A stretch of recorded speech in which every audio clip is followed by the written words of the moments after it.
Hindi pa man isinisilang ang magiging anak mo, may utang na siyang kailangang bayaran.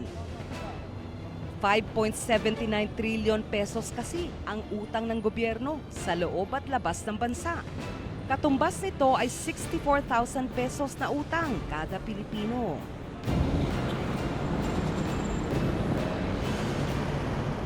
Sa katulad ko, 64,000. Medyo mahirap nang kitain ng katulad kong ano yun eh. Construction worker lang ako kasi ako eh. Paano ako makakabayad nun? 64,000? Saan ako kumuha nun? Tapos ngayon, yung utang ng Pilipinas hindi binabayaran. Ba't nagkakautang ang Pilipinas? Mayaman tayo sa natural resources eh. Lubog tayo sa utang at baon tayo sa utang at saka hindi tayo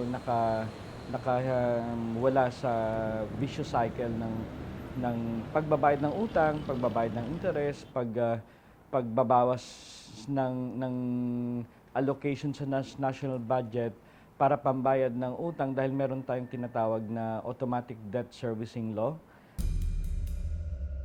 3.8 trillion pesos ang utang ng gobyerno sa mga lending institutions sa loob ng bansa. 1.9 trillion pesos naman ang utang ng gobyerno sa ibang bansa. Ikaw kunyari, gusto mong mag-business, wala kang pangkapital. So, pupunta ka ng bangko, mangungutang ka, di ba? Kasi wala kang enough resources. Yung sa gobyerno natin, ganun din. Dahil hindi naman sapat yung resources ng gobyerno, kailangan niyang mangutang para matugunan niya yung mga pangangailangan ng kanyang mga citizens. Ang pondo para sa mga tulay, kalsada, eskwelahan at iba pang infrastruktura, iniutang ng gobyerno sa mga international financial institution. Karamihan niya official lend borrowing. Yung sa mga World Bank, IMF, ADB, yan ang mga official. No? Kaya Japanese government. No? Usually, pagka ganun, government ang gobyerno ang pinauutang.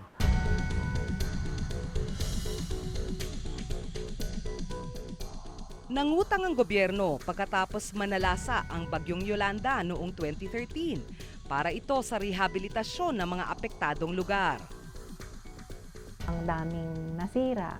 O, di ba ang dami ring mga loans na na mabababa naman ang interest na nakatulong kasi para maiangat ulit yung ekonomiya ng yung mga provinces, yung lalawigan na anuhan ng bagyo. So, kailangan natin ng mga school, yung houses, di ba, yung para sa education, mga medical, hospital, etc. So, lahat yan kailangan natin.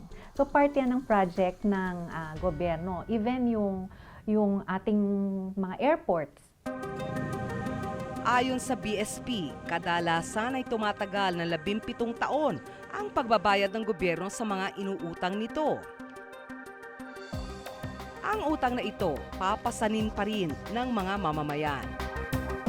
Sa buwis kasi natin kukunin ang pambayad ng gobyerno. At the end of the day, ganun na rin na yun. Dahil nga sabi natin, ang gobyerno kumokolekta ng mga buwis.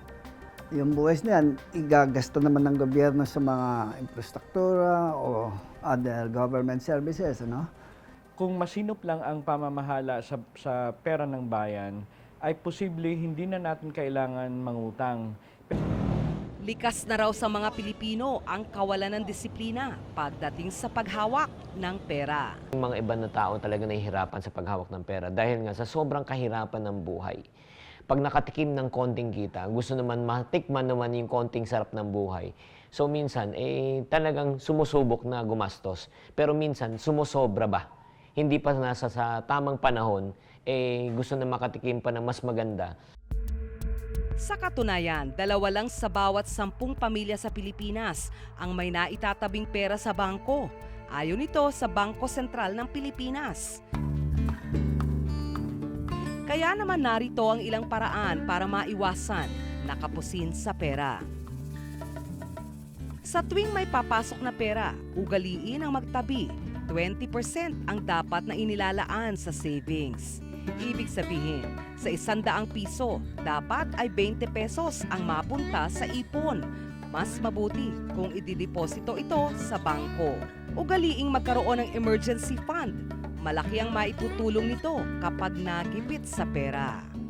Huwag matukso sa mga sale, buy one take one promo at discount. Bilhin lang ang mga kailangan at mahalaga. Gumawa ng budget ng mga gastusin at sundin ito. Higit sa lahat, huwag mangutang hanggat maaari. Hindi madali ang kumita ng pera. Katumbas nito ay oras at pagod.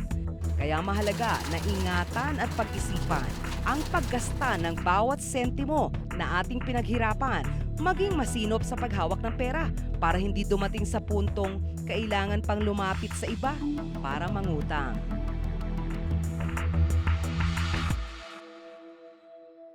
May kasabihan tayo, kung maiksi ang kumot, matutong mamaluktot. Posibleng makawala sa problemang dulot ng pangungutang kung magiging responsable sa paghawak ng pera sa lahat ng oras.